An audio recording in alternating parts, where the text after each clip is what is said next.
2, 3년 전 사진을 올리면서 악의적으로 이런 글들을 계속해서 올리고 있는 걸 저는 사실 이해할 수가 없어요. 루머가 고개를 쳐들고 현실 경계를 뒤흔드는 상황.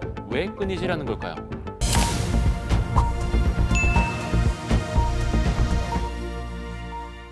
안녕하세요. 변호사의 시선으로 보는 뉴스, 여러분의 법률안경 김영민 변호사입니다. 최근 강원 양양군이 온라인상에 퍼지고 있는 허위 사실과 악의적 루머에 대해 명예훼손 및 업무방해 혐의로 고발하겠다고 밝힌 가운데 지역 상인들도 억울함을 호소하며 현수막을 내건 사건이 SBS 생방송 투데이에 방영되었는데요. 이 사건을 직접 SBS의 법률 자문한 저와 함께 온라인 명예훼손 사건에 대해 살펴보겠습니다.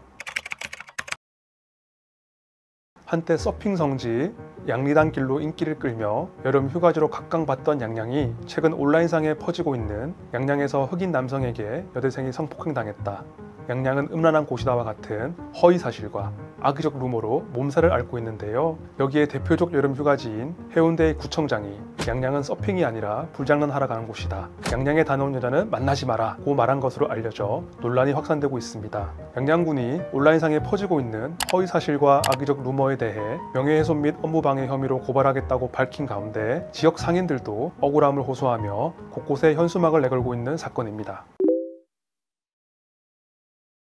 사람을 비방할 목적으로 정보통신망, 즉 온라인상에 거짓으로 다른 사람의 명예를 훼손한 경우에는 7년 이하의 징역 또는 5천만 원 이하의 벌금 등으로 처벌받을 수 있습니다.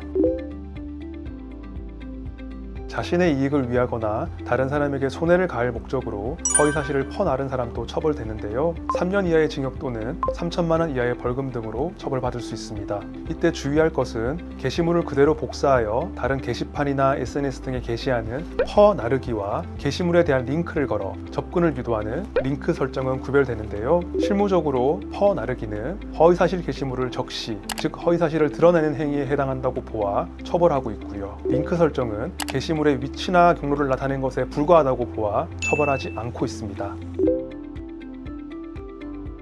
많은 분들이 허위 사실을 올리면 처벌받고 진짜 사실을 올리면 처벌받지 않는다고 생각하시는데요. 전혀 그렇지 않고요. 명예훼손 내용이 사실이라 하더라도 3년 이하 징역 또는 3천만 원 이하의 벌금으로 처벌받을 수 있는데요. 최근 쇼트트랙 국가대표 김동선 선수의 전 부인 A씨가 김동선 선수의 양육비 미지급 사실을 인터넷 사이트와 언론에 공개한 것에 대해 김동선 선수가 A씨를 허위 사실 적시 명예훼손으로 고소했는데요. 경찰은 A씨의 주장이 사실이라고 판단하고 A씨를 정보통신망법 상 사실 적시 명예훼손 혐의로 검찰에 송치한 바 있습니다. 양양군의 대응 과정에서 이 부분이 가장 아쉬운데요. 허위사실 적시 명예훼손죄는 사람을 비방할 목적으로 허위사실을 유포하는 경우에 성립하는데요. 양양과 같은 지방자치단체는 사람에 해당되지 않아 명예훼손죄 성립은 어려워 보이고요. 다만 허위사실로 양양의 업체 등이 실질적 피해를 입을 경우에는 업무방해죄가 성립될 여지는 있어 보입니다. 비판이나 의견이 사실에 기초하고 공익적인 목적이 있으면 위법성이 조각되거나 비방할 목적이 부정되어 처벌받지 않는데요. 개인적으로는 핵심적 헌법 가치인 표현의 자유를 최대한 보장하면서도 악의적인 명예훼손 행위를 예방하고 피해를 보상하기 위한 노력을 계속해야 되지 않나라고 생각하고 있습니다.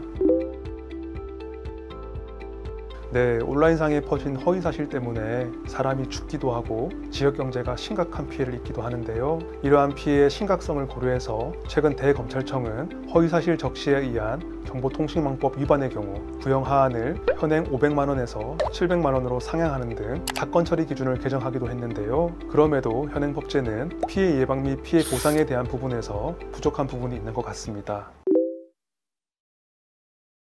명예훼손과 표현의 자유는 워낙 방대하고 사회적 합의가 필요한 문제라서 꼭 집어 개선 방안을 말하기는 어려운데요. 개인적으로는 사실 적시 명예훼손의 경우 형사보다는 민사로 해결하는 것이 국민의 법감정에 좀 더 부합하지 않나라고 생각하고 있고요. 그 과정에서 고의나 중과실이 인정된 경우에 한해서 손해배상을 강화하는 등 민사제도의 예방적 기능과 피해 회복 기능을 좀 더 보완할 필요가 있어 보입니다. 최근 온라인상 명예훼손 사건이 급증하고 있는데요. 허위 사실을 올려 다른 사람의 명예를 훼손하거나 이러한 글을 퍼나르면 처벌받을 수 있고요. 특히 사실을 올리더라도 처벌받을 수 있으니 주의가 필요합니다. 지방자치단체에 대한 명예훼손은 성립되기 어렵지만 지역업체가 피해를 본다면 업무방해죄 성립은 가능하고요. 건전한 비판이나 부정적 의견은 사실에 기초하고 공익적 목적이 있다면 처벌받지 않습니다. 개인적으로는 사실적시 명예훼손은 형사보다는 민사로 해결하는 것이 국민의 법감정에 좀 더 부합하는 것 같고요. 그 과정에서 고의나 중과실이 인정된 경우에는 손해배상을 강화하는 등 민사제도를 보완할 필요가 있습니다. 사회적 합의를 통해 우리 사회가 표현의 자유를 최대한 보장하면서도 악의적인 명예훼손 행위를 예방하고 피해를 보상하기 위한 노력을 포기하지 않았으면 좋겠습니다.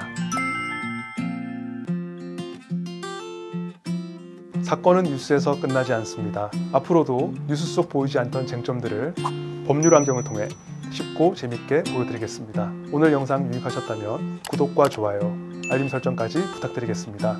감사합니다.